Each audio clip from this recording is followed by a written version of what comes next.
We're going to do what's called the trig substitution method. It's like u substitution, only instead of letting u substitute, we're going to let a trig function substitute. So it's going to go with different expressions that involve quadratics. You're going to have a squared minus x squared. You're going to have a squared plus x squared. And you're going to have x squared minus a squared. The first one, it's a number squared minus some function of x squared. And we can think of that as being related to the Pythagorean identity 1 minus sine squared theta. A squared plus x squared, that's something plus something x squared. We can think of that one as related to 1 plus tangent squared. And x squared minus a squared, x squared minus a number squared, we can think of that as related to secant squared minus 1. So basically, we are going to use these three Pythagorean identities in integrals that have these forms right here. First example, we're going to use an example where we would use a squared minus x squared being replaced by 1 minus sine squared. So our first example, let's look at the integral x cubed over square root of 16 minus x squared dx. In order for me to do this trig substitution, I have to not have the 16 here. I need to convert it to a 1. I'm going to write 16 minus x squared. I'm going to factor out the 16, and I have 1 minus x squared over 16. And now this can be thought of as 1 minus x squared over 16 will be expressed as sine squared theta. Having the 1 is the important part of this. So you have to factor out the number, like in this case 16.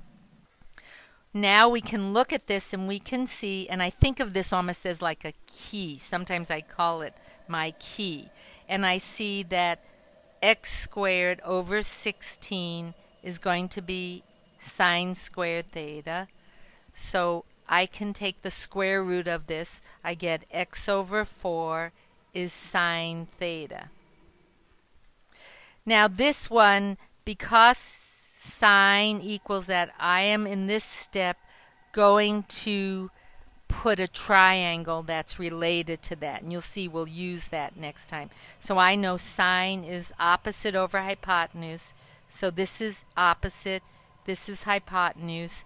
And knowing my Pythagorean theorem, I know that the other side is 4 squared minus x squared. So it's 16 minus x squared. So I know I've chosen correctly if I have the same expression in the triangle as somewhere in the original integral. Next step is I'm going to need dx. So from x over 4, I'm going to write x, which is 4 sine theta. And now I can get dx, and dx is 4. The derivative of sine is cosine theta, d theta. Finishing this up here, this was 16 times 1 minus sine squared theta, which is 16 cosine squared theta. I now have everything here that I can now substitute with theta in the original integral. Looking at this, I have x here, I have 16 minus x squared, and I have dx. I'm now going to do my substitution, and this is why it's called trig substitution. Doing the substitution, I now get the integral x, which is 4 sine theta cubed, dx, which is 4 cosine theta d theta, over the square root of 16 minus x squared. 16 minus x squared is 16 cosine squared theta.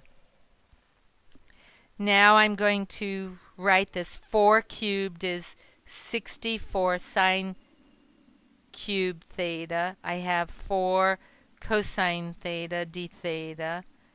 But on the bottom, square root of 16 is 4. Square root of cosine squared is cosine theta. So now we can cancel the 4 and the cosine theta.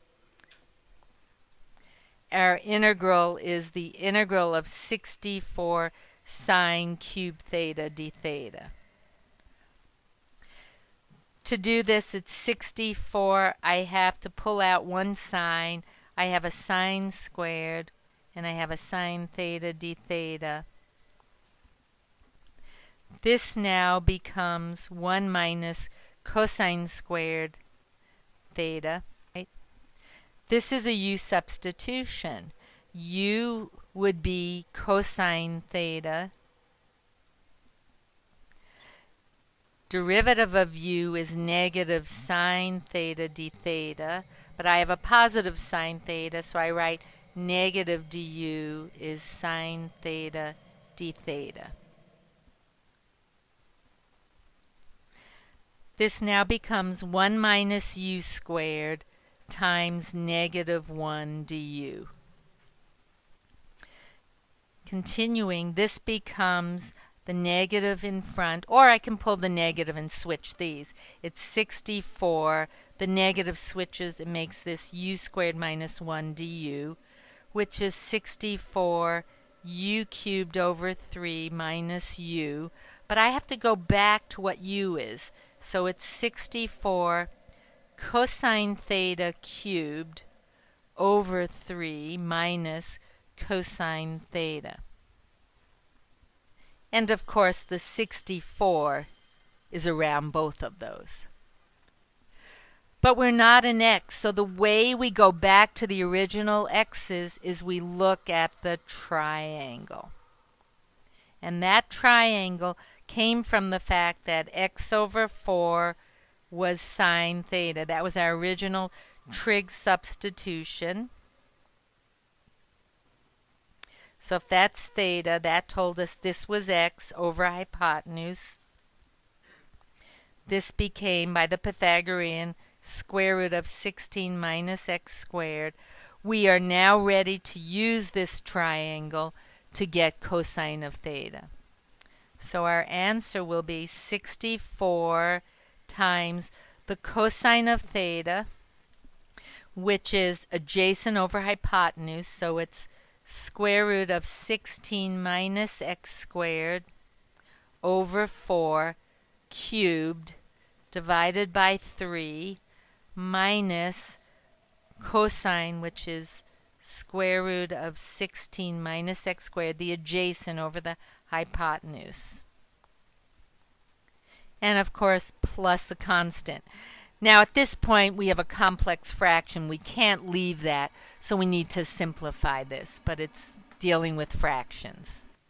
The way you'd write the answer would be this. This is 64 over, well, you have square root of 16 minus x squared cubed over 4 cubed is 64, and then you have the 3, because I distribute this. And then when you distribute it here, you have minus 64 radical 16 minus x squared over 4. But that's not, we're not finished yet. The final answer will be, the 64 cancels, and the final answer is radical 16 minus x squared cubed over 3.